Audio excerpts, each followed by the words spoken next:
संदीप, इससे पहले कि मैं इस चुनाव में सबसे बड़ी चीज जो मैं तो कभी सोचा नहीं था सपने में, और मुझे यकीन है बहुत सारे लोग नहीं सोचे होंगे, कि बहुजन समाज पार्टी जिसकी 4 बार मुख्यमंत्री मायावती हैं, वो बहुजन समाज पार्टी उत्तर प्रदेश के एक चुनाव में खाता नहीं खोल पाएगी। चौथे नंबर पर खाता नहीं खोल पाएगी।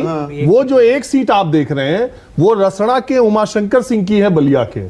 वहां बीएसपी नहीं जीती है। उमाशंकर सिंह साल भर में 15,000 लोगों को वैष्णो देवी की यात्रा कराते हैं, अजमेर की दरगाह में ले जाते हैं, हजारों लड़कियों की उन्होंने शादी की है, और अपने व्यक्तिगत खर्चे से मैं कहता हूं कि किसी सरकार की योजनाओं से उतना विधानसभा क्षेत्र में कोई जनता लाभान्वित नहीं हुई है जितना उमाशंकर सिंह ने अपने व्यक्तिगत खर्चे से उस विधानसभा के लोगों को लाभान्वित किया है। तो बीएसपी इस चुनाव में 0 सीट पर है। आप तो एक और बड़ी हेडलाइन जो अभी कोई नहीं कह रहा है, हेडलाइन ये भी है कि एक राष्ट्रीय दल होने का दम भरने वाली पार्टी, उसका अस्तित्व ही खत्म होने जा रहा है क्या? और मायावती के सक्रिय और जिंदा रहते उत्तर प्रदेश में भारतीय बहुजन समाज पार्टी को एक सीट नहीं मिलेगी, मैं ये कभी सोच नहीं सकता था। उत्तर प्रदेश में ये कोई नहीं सोच सकता। अब आते हैं बाकी 4 सीटों पर। ये जो 2 अन्य आपको दिखाई दे रहे हैं, ये रघुराज प्रताप सिंह हैं, और वो बगल वाली सीट से जो अपने आदमी को लड़ाते हैं, बाबागंज से विनोद सोनकर को, वो ये 2 सीटें रघुराज प्रताप सिंह और विनोद सोनकर की हैं। और कांग्रेस पार्टी के जो 2 आप देख रहे हैं, उसमें एक आराधना मिश्रा है जो प्रमोद तिवारी की बेटी है। वहां कांग्रेस पार्टी नहीं है, वो प्रमोद तिवारी की सीट है जो 10 बार से जीत रहे हैं। तो कोई भी पार्टी तो लड़ी ही नहीं समाजवादी पार्टी और भाजपा के सामने। दूसरी बात, जो हम जमीन पर घूम करके ये देखते थे, हमें लगता था कि भारतीय जनता पार्टी 235-40 के आसपास होगी, और मुकाबला कड़ा है पर एज थी कि निकल जाएंगे। मुझे लगता था कि भारतीय जनता पार्टी अकेले दम पे 200, 205, 195, 210 के पास रहेगी। ये मैंने एग्जिट पोल के दिन भी बोला था, लेकिन मुझे ये कतई अंदाजा नहीं था कि बीएसपी का ये हाल होगा। कांग्रेस के बारे में बीएसपी का कमजोर होना, शीतल, क्या सीधे सीधे बीजेपी के फायदे में तब्दील हुआ? बिल्कुल ही नहीं, बीएसपी और कांग्रेस दोनों का कमजोर होना भाजपा के खाते में जुड़ा।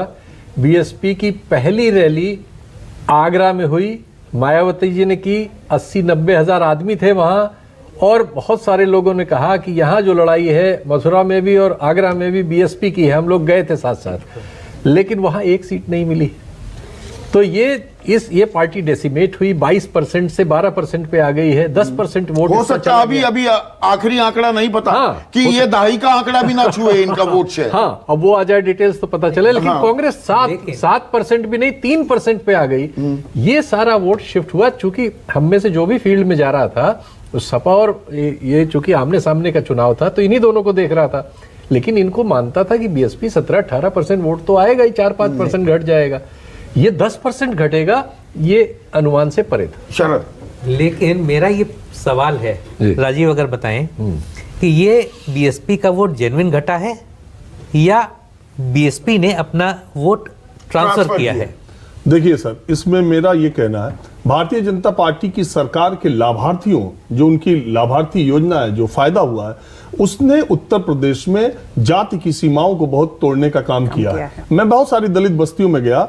ये ठीक था कि उनका एक अटैचमेंट मायावती से था, लेकिन वहां ऐसे लोग भी कहने वाले थे कि इस सरकार में भी हमें बहुत कुछ मिला है, और इस सरकार ने कोई ज्यादती, इस सरकार में किसी के साथ अन्याय, या इस सरकार में होता क्या था, पहले मायावती की सरकार में दलित एक्ट, जो एक्ट लगता था, उससे बहुत सारे लोगों को प्रॉब्लम थी।